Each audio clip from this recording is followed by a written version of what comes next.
Hello students, how are you? I hope you all will be fine and safe. So let's continue the chapter. A few moments later, we all lifted our eyes in awe as a spectacular array of South African jets, helicopters, and troop carriers roared in perfect formation over the Union building. तो हम Nelson Mandela के बारे में पढ़ रहे थे कि उनकी इनॉग्रेशन सेरेमनी चल रही थी। तो कुछ पलों के बाद में जब उन्होंने अपनी आंखें सरप्राइज में ऊपर उठाई तो as a spectacular array of South African jets, तो उन्होंने देखा कि वहां पर South African jets, helicopters and the troop carriers जो हैं वो एक परफेक्ट फॉर्मेशन में यूनियन बिल्डिंग के ऊपर अरे मीन्स तैनात थे। It was not only a display of pinpoints, precision and military force but a demonstration of the military's loyalty to democracy, to a new government that had been freely and fairly elected. तो जो ये प्रदर्शन किया गया था, ये प्रदर्शन, ये डिस्प्ले, ये एक यथार्थ, पिन पॉइंट मतलब होता है एक रियलिटी, प्रिसीजन जो है वो मिलिट्री फोर्स का नहीं था कि मिलिट्री फोर्स के बारे में दिखाया गया था, ये शो ऑफ किया गया था, बल्कि क्या था, ये एक डेमोन्स्ट्रेशन था, एक प्रदर्शन था मिलिट्री की लॉयल्टी का उस डेमोक्रेसी के प्रति जिससे एक न्यू गवर्नमेंट का फॉर्मेशन हुआ था। वो भी कैसे, विद फ्रीली एंड फेयरली, बहुत ही अच्छे तरीके से, बहुत ही साफ सुथरे तरीके से, जो सही रूप से चुनी गई सरकार थी उसके प्रति ये एक प्रदर्शन था। ओनली मोमेंट्स बिफोर, कुछ पलों पहले, the highest generals of the south African defence force and police, south Africa के डिफेंस फोर्स के और पुलिस के जो जनरल्स थे, जिनके चेस्ट पर bedecked with ribbons and medals, ribbons और मेडल्स उनके चेस्ट पर जड़े हुए थे, बिडिक्ट हुए थे, उन्होंने सैल्यूटेड मी, नेल्सन मंडेला को सैल्यूट किया, एंड प्लेस देयर लॉयल्टी, और उनकी वफादारी के प्रति प्रतिज्ञा की। I was not unmindful of the fact, तो मंडेला कहते हैं कि वो इस बात से अनमाइंडफुल मीन्स अननोन होना, अनजान नहीं थे, that not so many years before, कि इतने सालों पहले, they would not have saluted but arrested me, कि कुछ सालों पहले उन्होंने मंडेला को सैल्यूट नहीं किया था बल्कि अरेस्ट किया था। Finally a chevron of Impala jets left a smoke trail of the black, red, green, blue and gold of the new South African flag, और आखिरकार finally chevron of impala jets, this is the kind of jets जो कि V shape के bench जिनके ऊपर लगे हुए थे मिलिट्री रैंक के, उन्होंने ब्लैक, रेड, ग्रीन, ब्लू और गोल्डन कलर के जो स्मोक थे, धुएं को उन्होंने एक रास्ता बनाकर साउथ अफ्रीकन फ्लैग पर छोड़ दिया। The day was symbolized for me by the playing of two national anthems and the vision of white singing Cozy Siklel I Africa and black singing Die Stem, the old anthem of the Republic. The day, वो दिन, the इनऑग्रेशन जिस दिन था वो दिन, वो सिम्बोलाइज्ड for me, Mandela के लिए प्रतीक था, to the playing of two national anthems, दो नेशनल एंथम बजाने का, and the vision of white singing,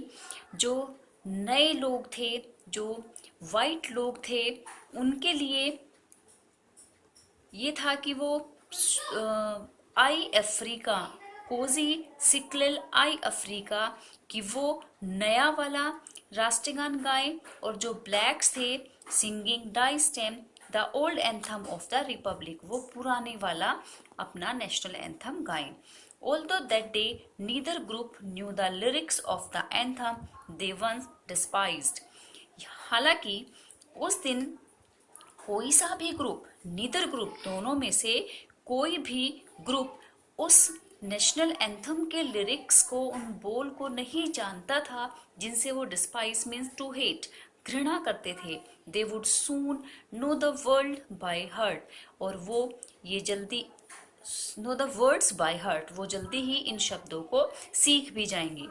on the day of the inauguration, उस उद्घाटन के दौरान, I was overwhelmed with a sense of history, वो हिस्ट्री को फील करके ओवरवेल्म्ड हो गया। In the first decade of the 20th century, कि 20वीं शताब्दी के पहले डिकेड में, a few years after the bitter Anglo Boer war and before my own birth, कि जिस समय बहुत ही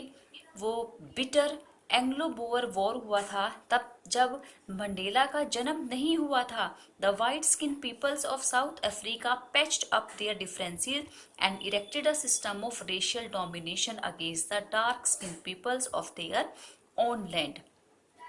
तो उस समय साउथ अफ्रीका के जो वाइट पीपल थे, उन्होंने आपस में ही एक पैचअप करके, एक समझौता करके, अपने ही देश के जो ब्लैक पीपल थे उनके खिलाफ एक रेशियल डोमिनेशन सिस्टम को क्रिएट कर दिया। द स्ट्रक्चर, जो स्ट्रक्चर दे क्रिएटेड, उन्होंने बनाया, क्रिएट किया, form the basis of one of the harshest most inhuman societies the world has ever known. Here the spelling of ever is misspelled. Please correct it. The structure, जो structure उन्होंने बनाया वो बहुत ही ज़्यादा harshest means बहुत ज़्यादा सख्त था, इनह्यूमन अमानवीय था, और उससे societies the world has ever known, उस इतना ज़्यादा सख्त और अमानवीय था कि संसार इससे पहले इतनी सख्त और इतनी अमानवीय सोसाइटी से अनअवेयर था। Now in the last decade of the 20th century and my own 8th decade as a man, that system had been overturned forever and replaced by one that recognized the rights and freedoms of all people regardless of the color of their skin. Now अब in the last decade of the 20th century, 20वीं शताब्दी के last decade में, my own 8th decade as a man, जब Nelson Mandela के जीवन का 8वां दशक चल रहा था, इट मीन्स वो कितने साल के हुए, उनके जीवन के 8 दशक यानी कि 80 ईयर्स, वो system had been overturn for over. तो उस समय जब वो 80 साल के थे, तो ये जो सिस्टम था, कौन सा सिस्टम, लोगों को इनह्यूमन तरीके से उनके साथ बिहेव करना, ब्लैक पीपल्स के साथ, ये अब ओवरटर्न हो चुका था, फॉर एवर हमेशा के लिए उखाड़ा जा चुका था, and replaced by one that recognise the rights and freedom of all people regardless of the colour of their skin. और इसकी जगह पर एक ऐसा सिस्टम बना दिया गया था, उसको पहचान मिल चुकी थी, जिसमें कि सभी लोगों की जो आज़ादी थी, उनके जो अधिकार थे, उनको एक पहचान मिल गई थी। किस किस रिगार्ड पर, उनकी स्किन के रिगार्ड पर नहीं, यानी कि जो रंग भेद था, वो रंग भेद अब खत्म हो चुका था और लोगों को उनकी स्वतंत्रता की, उनके अधिकारों की पहचान मिल चुकी थी। So students, I hope you will be understood. This chapter is a bit typical, but don't worry,